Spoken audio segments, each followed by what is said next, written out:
Namo Bhagavate Vasudevaya. Srimad Bhagavatam Skanda 1 Bab 6. Lanjutan percakapan antara Narada dan Vyasadewa. Selanjutnya Sloka 32. Dewa datam imam winam swara brahma vibhushitam murchayitva hari katham gayamanascharamyaham. Artinya, dan demikian aku bepergian sambil terus menyanyikan amanat transendental Tuhan, menggetarkan alat musik ini yang bernama Wina, yang diperkuat dengan suara transendental dan yang diberikan kepadaku oleh Sri Krishna. Penjelasan dari Yang Maha Berkarunia, A.C. Bhaktivedanta Swami Prabhupada. Instrumen musik gesek itu disebut Wina, yang dihadiahkan oleh Tuhan Sri Krishna kepada Narada Muni, diuraikan dalam Lingga Purana. Dan ini dibenarkan oleh Sri Lajiwa Goswami. Alat musik yang transendental ini identik dengan Tuhan Sri Krishna dan Narada karena semuanya berada dalam kategori transendental yang sama. Getaran suara yang dihasilkan oleh alat musik itu tidak mungkin materialistik, dan itu sebabnya kebesaran dan kegiatan yang dicaparkan oleh alat musik Narada bersifat transendental pula, tanpa diwarnai materialistik yang memabukkan. 7 nada untuk menyanyi yaitu Sa, Sadjo, Er, Sabha, Ga, Gandhara, Ma, Madhyama, Pa, Pancama, Dha, Daiwata, dan Ni, Nishada, juga bersifat transendental dan spesial untuk lagu-lagu transendental. Sri Narada Dewa sebagai pencinta Tuhan yang murni selalu memenuhi kewajiban beliau kepada Tuhan atas hadiahnya berupa alat musik tersebut.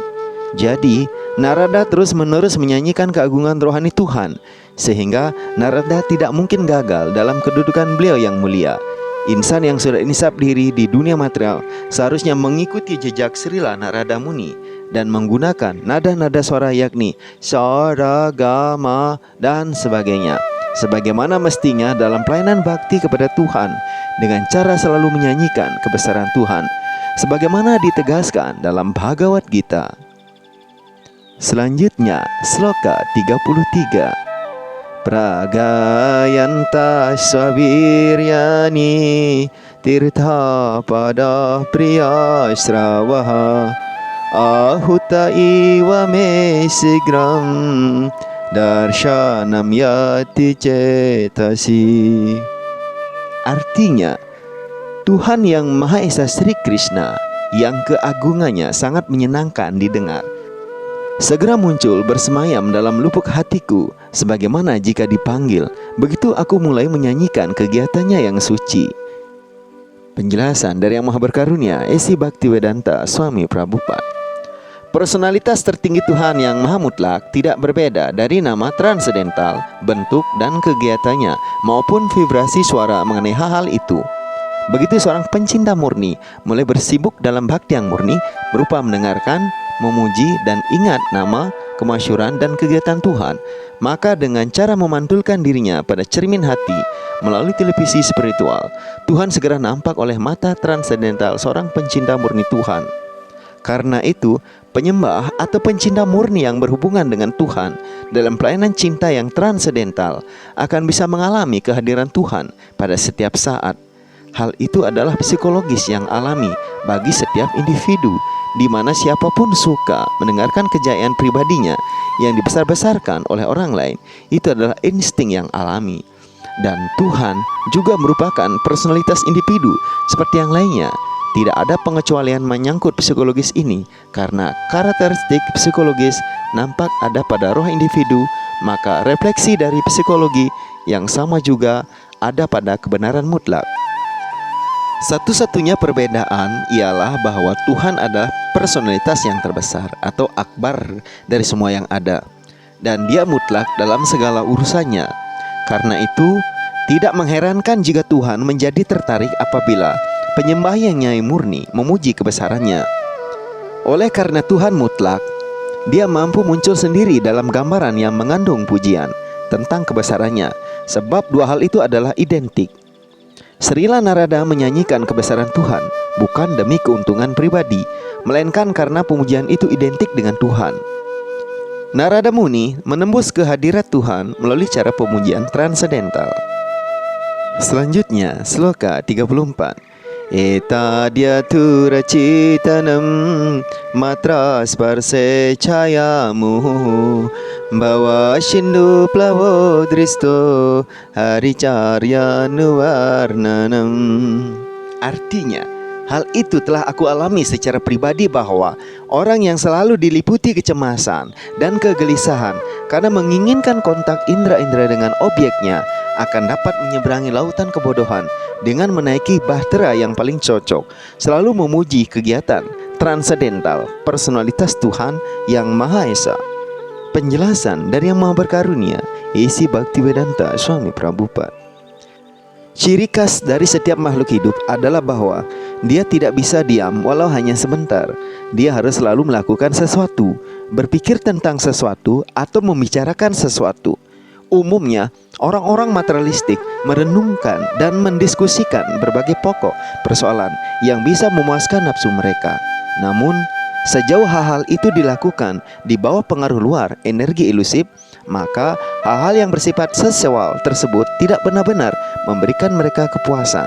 Justru sebaliknya, mereka akan diliputi kecemasan dan keresahan. Inilah yang disebut maya atau yang bukan-bukan. Bahwa sesuatu yang tidak bisa memuaskan mereka dianggap sebagai objek kepuasan.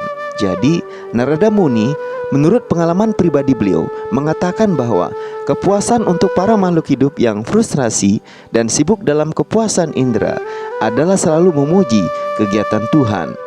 Intinya adalah bahwa hanya pokok persoalan itulah yang perlu diubah. Tak seorang pun bisa menghentikan makhluk hidup berpikir mengenai sesuatu, merasakan, menginginkan, dan proses bekerja.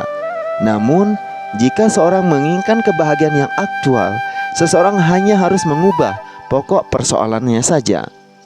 Dibanding membicarakan politik orang yang telah mati, mungkin orang bisa mendiskusikan politik kekuasaan Tuhan sendiri daripada menikmati kegiatan para artis film.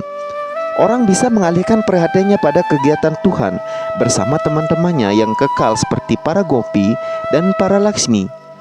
Tuhan atas karunia-Nya yang cuma-cuma turun ke muka bumi dan mewujudkan kegiatan yang mirip dengan kegiatan orang biasa yang duniawi. Namun pada saat sama sangat luar biasa, sebab Dia Maha Kuasa. Dia melakukan demikian demi kesejahteraan roh terikat, agar mereka dapat mengalihkan perhatiannya kepada yang transendental.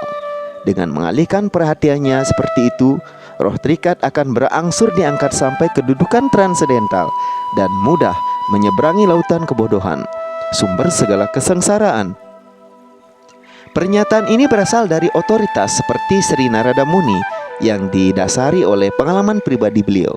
Kita pun dapat memperoleh pengalaman yang sama jika kita mengikuti jejak resi mulia itu sebagai pencinta Tuhan yang paling dicintai oleh Tuhan. Selanjutnya, sloka 35. Yamadibir yoga pataihi kamalobhatumuhu Mukunda sevaya yadvan tathad madhana samyati. Artinya, memang benar bahwa dengan menjalankan latihan mengendalikan indera melalui sistem yoga, seseorang bisa bebas dari gangguan keinginan dan hawa nafsu. Tetapi itu belum cukup untuk memberi kepuasan kepada sang roh, sebab ini kepuasan diperoleh dari pelayanan bakti kepada personalitas Tuhan yang Maha Esa. Penjelasan dari Yang Maha Berkarunia, A.C. Bhaktivedanta Swami Prabhupada.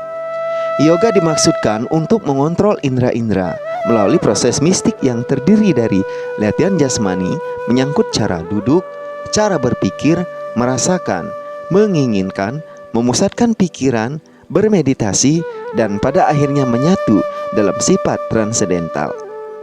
Seseorang bisa mengontrol indera-inderanya. Indera-indera ibarat ular berbisa, dan sistem yoga hanya dimaksudkan untuk mengontrolnya.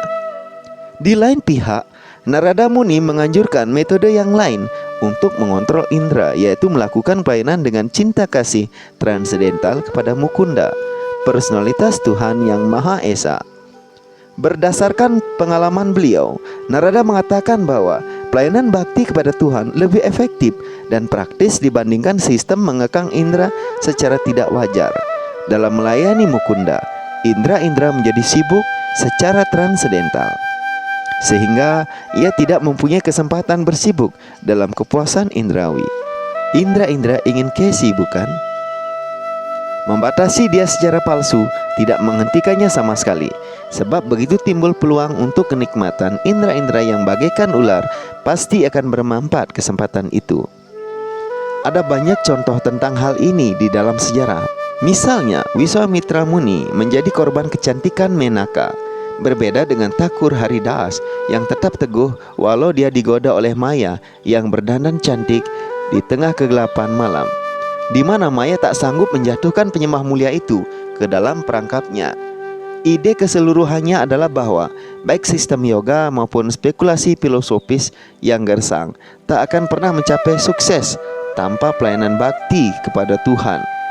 Pelayanan bakti yang murni kepada Tuhan tidak diwarnai oleh perbuatan berpahala dan bebas dari yoga mistis maupun spekulasi filosofis yang merupakan prosedur utama untuk mencapai keinsapan diri. Pelayanan bakti yang murni itu bersifat transendental, sedangkan sistem-sistem yoga dan gyana berada di bawah proses itu. Bila pelayanan bakti transendental dicampur dengan salah satu proses yang lebih rendah, maka pelayanan bakti itu tidak transendental lagi, melainkan disebut pelayanan bakti campuran. Srila Vyasadeva, penyusun Srimad Bhagavatam, secara bertahap akan mengembangkan uraian semua sistem keinsapan transendental yang berbeda itu dalam teks Srimad Bhagavatam. Selanjutnya, sloka 36. Sarvam tad idam akyatam yat prishtoham tvaya nagha janma karma rahasyame bhavataschatmatoshanam. Artinya, wahai Vyasadeva, engkau bebas dari segala dosa. Demikianlah telah aku jelaskan tentang kelahiran dan kegiatanku demi keinsapan diri. Seperti yang telah engkau tanyakan, semua ini akan bermanfaat bagi kepuasan pribadimu juga. Penjelasan dari Yang Maha Berkarunia, A.C. Bhaktivedanta Swami Prabhupada. Proses-proses kegiatan pelayanan bakti mulai dari awal hingga tahapan transendental adalah semuanya dijelaskan sesuai aslinya untuk memuaskan pertanyaan yang diajukan Vyasadeva. Beliau menerangkan bagaimana benih pelayanan bakti tertanam melalui pergaulan transendental dan bagaimana benih itu berangsur-angsur bertunas melalui cara mendengarkan para resi. Hasil dari kegiatan mendengar itu adalah ketidakterikatan terhadap keduniawian, sehingga anak kecil sekalipun telah mampu menerima berita kematian ibunya sebagai karunia Tuhan, di mana ibunya merupakan satu-satunya orang yang menjaga kesejahteraannya. Anak itu segera mengambil kesempatan mencari Tuhan. Cita-cita yang tulus untuk bertanya jawab dengan Tuhan juga dianugerahkan kepada anak itu, meski tidak mungkin bagi siapapun dapat melihat Tuhan dengan mata biasa. Narada juga menjelaskan bagaimana melalui pelaksanaan pelayanan bakti yang murni, seseorang bisa menghilangkan perbuatan sebagai akibat atau pahala dari pekerjaan yang telah dilakukannya, dan bagaimana Narada mengubah badan materialnya menjadi badan rohani. Hanya badan rohanilah yang mampu memasuki kerajaan spiritual Tuhan. Semua rahasia keinsapan transendental yang seaslinya dialami oleh Narada Muni sendiri, dan itu sebabnya melalui cara mendengarkan dari otoritas seperti Narada, seseorang akan mendapatkan gambaran tentang hasil kehidupan pelayanan bakti yang hampir tidak diuraikan dalam bahasa dalam teks Weda yang asli sekalipun. Dalam kitab-kitab Weda dan Upanishad hanya terdapat isyarat secara tidak lurus, menelikung menyangkut semua hal ini. Tidak ada hal-hal yang diterangkan secara lurus dalam kitab-kitab Weda manapun. Upanishad karena itu, Srimad Bhagavatam adalah buah matang dari seluruh pepohonan sastra Weda. Selanjutnya, sloka 37. Sutta waca evam sambhasya bhagavan naradora savishutam amantrya vinamranayan yayau yadriciko munihi. Artinya, Sutta Goswami berkata, setelah berbicara kepada Vyasa Dewa seperti itu, Srila Narada Muni berpamitan kepadanya dan kemudian berangkat mengembara sekehendaknya sambil membunyikan alat musik winanya. Penjelasan dari Yang Maha Berkarunia Esi Bhaktivedanta Swami Prabhupada. Setiap makhluk hidup menginginkan kebebasan yang sempurna, sebab itulah merupakan sifat transendentalnya. Kebesaran tersebut hanya diperoleh melalui pelayanan bakti kepada Tuhan. Setiap orang berada dalam ilusi karena pengaruh energi luar, sehingga menganggap dirinya bebas. Namun sebenarnya ia diikat oleh hukum-hukum alam material. Roh terikat, tidak bebas bergerak dari satu tempat ke tempat lain di bumi ini sekalipun, apalagi dari satu planet ke planet lain. Tetapi sosok yang bebas secara sempurna seperti Narada, yang selalu tekun memuji kebesaran Tuhan, bebas bergerak bukan hanya di bumi ini, tetapi juga ke tempat manapun di alam semesta, dan juga bagian manapun di angkasa rohani, yang hanya bisa kita bayangkan sejauh mana kebebasan Tuhan Maha Kuasa itu. Tidak ada alasan maupun kewajiban yang mengharuskan Narada mengadakan perjalanan, dan tidak seorang pun mampu menghentikan kebebasan Narada berpindah tempat. Sistem bakti bebas seperti itu pula. Pelayanan bakti bisa berkembang atau bisa juga tidak berkembang pada orang tertentu, bahkan setelah orang yang bersangkutan menjalani segala rumus yang rinci sekalipun. Seperti itu pula, pergaulan dengan seorang penyembah juga bersifat bebas. Mungkin seorang beruntung hingga mendapat pergaulan seorang penyembah, atau mungkin pula ia tidak mendapat pergaulan itu bahkan setelah ribuan upaya sekalipun. Karena itu, di segala segi pelayanan bakti, kebebasan adalah poros utama. Pelayanan bakti tidak mungkin dilaksanakan tanpa kebebasan. Kebebasan diserahkan kepada Tuhan bukan berarti penyembah bergantung dalam segala hal. Berserah diri kepada Tuhan melalui guru kerohanian sebagai media yang transparan berarti mencapai kebebasan hidup yang sempurna. Selanjutnya, sloka 38. Aho dewa sirdhanya yam yat kirtim sargadhan vanaha gayam madhyam idam tandriya ramayatyaturam jagat. Artinya, segala pemujian dan keberhasilan bagi Sri Narada Muni, sebab beliau memuliakan kegiatan personalitas Tuhan Yang Maha Esa, dan dengan itu beliau sendiri bersenang hati dan juga menyemangatkan semua roh yang berduka cita di alam semesta. Penjelasan: Sri Narada Muni memainkan alat musiknya untuk memuji kegiatan transendental Tuhan dan untuk menghilangkan penderitaan semua entitas hidup yang sengsara di alam semesta. Tak seorang pun yang merasa bahagia di alam semesta ini, dan yang dirasakannya sebagai kesenangan hanyalah ilusi dari maya. Energi Tuhan yang menyebabkan ilusi begitu sangat kuat, sehingga babi yang hidup dengan memuaskan kotorannya yang menjijikkan pun merasakan dirinya bahagia. Tak seorang pun bisa benar-benar bahagia di dunia material ini. Srila Narada Muni mengembara kemana-mana guna memberikan pencerahan kepada dunia yang sengsara. Misi Narada adalah supaya penghuni kembali kepada Tuhan Yang Maha Esa. Itulah misi semua penyembah Tuhan yang mengikuti jejak Sri Narada yang mulia. Terima kasih telah menyimak pembacaan Srimad Bhagavatam pada hari ini. Semoga hari-hari Anda penuh dengan keberuntungan, segala berkat datang dari segala penjuru. Semoga Tuhan selalu memberikan karunia untuk berbakti kepadanya. Sampai jumpa esok pada waktu dan kesempatan yang sama. Jai Gran Teja Srimad Bhagavatam Mahapranagi. Jai Wanca Kalpatrubhyascha Kripa Sindhya Patitanam Pawenebhyo Vaishnebhyo Nama Nama.